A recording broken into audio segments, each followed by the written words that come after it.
let's go, let's go, let's go.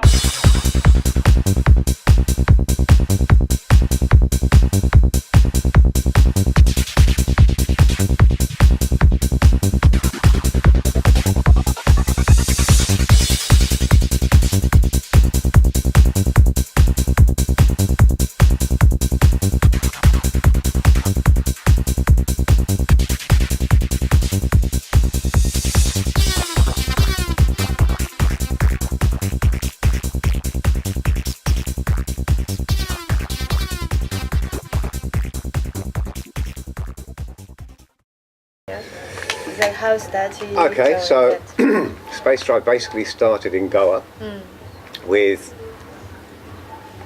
all of us not doing the parties, having a good time, living the life, but no clothes to wear. So we were buying really expensive clothes in France for rock climbing, for this, and nothing was really quite... It didn't express what we were feeling and what we were going through. So in the end we just decided not to make clothing for other people. We began by making clothes for ourselves. And after a little while, you come back and you have the shirt and people are like, wow, far out, I want one, I want one. And then you come back with 20 and then, and that's how it happened. In Goa. It started as a thing for the parties. Yeah, so you and Mikey and Ollie. Yeah? We started separately. Might have been beginning of '93. We decided, right, oh come on, let's do this together, and then we can more efficient and easier, and and off we go. Okay. 12 years later, here we are. Made it. I still kept some of the stuff from the very. I have bags and bags and bags of. When I think, oh no, I'm never going to see that again. I don't throw it away.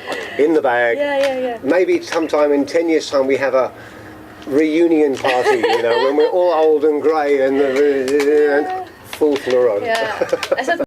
Okay, I mean, again, it comes from, I guess, from Thailand, when we all moved to Koh Phangan, and we had 1 or 2 years in Koh Phangan when it was still very, very small. Yeah. Goa was already big and happening, and already quite impersonal, and much tougher and harder. And in Koh Phangan we had that age of, I'd call it the age of innocence, and the bonds between people that were made then, I think will last us the rest of our life. So people like Peter from Catch 23, me, Ollie and Mikey, Addy, and we all got together and started experiencing this stuff in Koh Phangan. But in Koh Phangan it didn't matter what you wear. The parties, actually, when you look back on them, the music was awful quality, awful, terrible quality. And the parties were just a funky little place. 20 metre by 20 metre was the dance floor. But it was, everyone had a really opening experience. Sure. But unfortunately Koh Phangan got blown very quickly. What happened actually was that season in Goa, they closed the parties down. And something like 120 people from Goa came to Koh Phangan. And it killed it in one season. End of Koh Phangan. So we all moved to Goa. But it meant 80 of us who already had this connection and we already had this scene moved en masse to Goa. So we took our energy with us and we took our ideas of what were parties. But we were growing up, so suddenly we got into decoration and dressing up and makeup. And in those days, when you went out to a party, you didn't just go out to a party. You really got up to go out to a party. And I think that's changed a lot now. I don't see the parties these days having the same joyful experience and the same out of normal reality. Yeah, sure. Which I think is... It's important. It is important. For me, the idea of a party was to create a space within which you feel free to completely let go. Yeah, exactly. Forget the normal, forget every day, forget your work, forget dad, forget blah, blah, blah, blah. Boof. Yeah. And I think nowadays the parties are much less like that. Yeah, and this, because also the idea of a party for me, and dressing up and being different, was to create this union of people on the dance floor. Sure.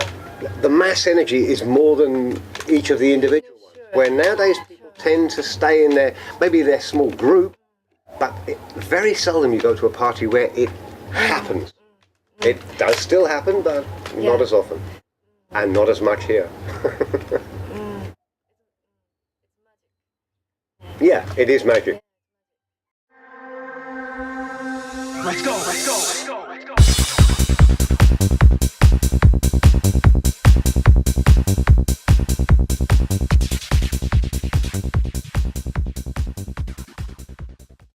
I got to go late. I was already 30 or something when I got to Kopangan, and most of the people around me were 20. So I figured, good, I caught up, and it was an expression, it was just a taste of something that I had never seen before. I'd been busy with my motorbikes and blah, blah, blah, blah, and doing a completely different lifestyle. And this was just, maybe I was just ready for a complete change. So this revolution, if you like, took me by storm. Wow-wee. I can remember seeing the first party I walked onto thinking, who are these freaks? And I saw 3 or 4 people in the middle of this party thinking, wow, they are far out. Who are these people? Well, they all ended up actually as my very best friend. One of them was Ollie, one of them was Ratamba, Yes. Peter. Yeah, we just found that we had a similar longing for something else, something different, and a way to express it. That's all the parties were, was a way to express it. So I fell in love with it. I fell in love with the people, I fell in love with the lifestyle. I love this idea of living in the tropics and making stuff that expresses what you're feeling, rather than have a holiday, go back home, go back to work. What's the time? Oh, 11 months more to my next holiday. Oh, 10 months more. No, forget it. Live the life. And that's, I think that's what it really came down to, was how to live the life. And I did not expect to end up making clothes for a living for however many years it's been. I've always had very different career changes, shall we say. It was never a plan. Yeah. It was more of an accident. Yeah? Yeah. It's fine. It was a very good accident. Let's go, let's go, let's go, let's go.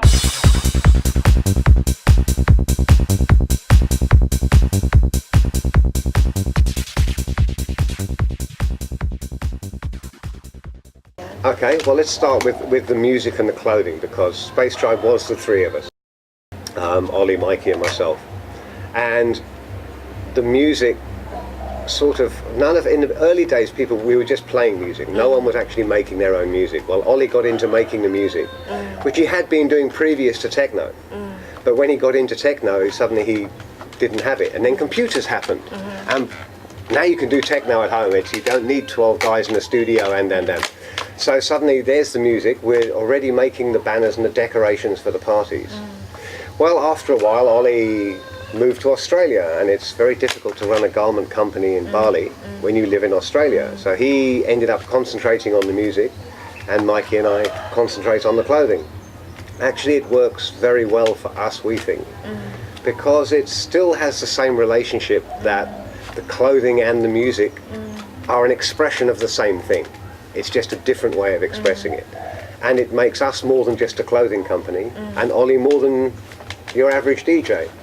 And now we have Space Tribe Music, which we've released as our own record label, and we have our website now. So it all ties in, so that it's everything. I don't know where it's going to go, but I would hope it's going to get wider and wider, take in more elements of the same thing. But I see the music and clothing as very much the same thing, just a different way of expressing it.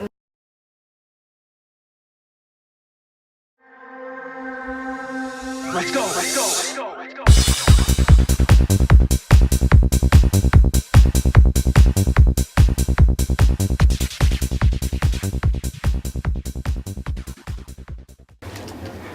go. Okay, I guess open your eyes.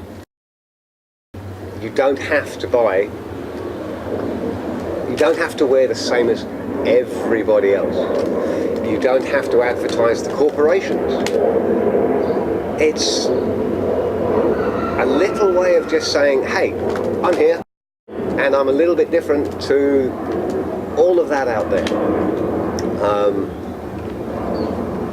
we like to think that we incorporate into our designs ideas and themes and motifs from many different areas in life, but they all have the one thing in common, which is, again, a connection to something a bit more vast, a bit bigger than your everyday life. Whether it be a Buddha on a shirt, or a fractal, or just an explosion of colour. It doesn't really matter what it is. All that really is important, it seems, is that you just have something that you can wear that expresses what and how you feel. Our customers have definitely changed. I don't tend to settle to so many of my contemporaries. People my age now, generally they'll wear a t-shirt. They're not going to wear the big flare pants and the they're going to have batik hanging on their wall. They're not going to have the wow banner. But I think we go on as long as people like what we do, because we like what we do, and I think that shows. And it has changed. I think we're selling to people who are younger now. I think out there on the street, people are more conformist than they have been for some time. It's not as colourful, it's not as varied. People tend to be back into uniform again, whether it's the t-shirt and chinos or whatever it is. So we will carry on changing and mutating, but basically doing what we like. I don't think we've ever made anything that we didn't like because we thought we ought to, or that'll sell well. And if we ever have done, generally it's been a disaster. Because I don't care, if I make 100 t-shirts and I love it and nobody else does, I'm happy. I've still got a t-shirt that I really like. If you make something you don't like and nobody else likes it either, what was the point? Let's go, let's go, let's go, let's go.